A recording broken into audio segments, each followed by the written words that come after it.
திடீர்னு அப்போ எங்கள் காலேஜில் டூர், மார்ச் இந்த டைமில் டூருக்கு நான் ஒரு 20 டேஸுக்கு இருக்க மாட்டேன். நான் 3 வீக்ஸ் மேலே ஆகும், 1 மந்த் ஆகிடும். ஸோ திடீர்னு கதை ஆரம்பிச்சிட்டேன்.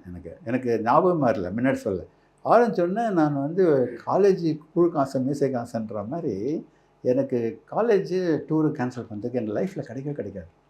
த்ரூ அவுட் இந்தியா நல்ல வாய்ப்பு. ஆமாம், வாய்ப்பு.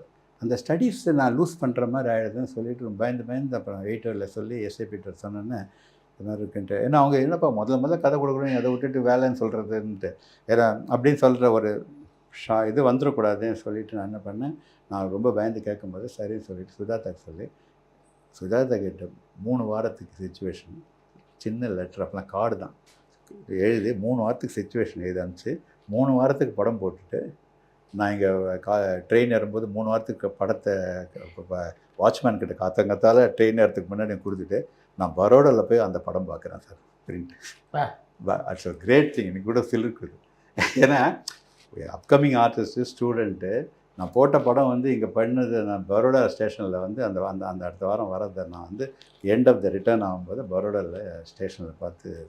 ஆனால் அந்த படம் பார்த்தனே தவிர அது வாஸ் வெரி மச் எனக்கே வீக் தெரிஞ்சது.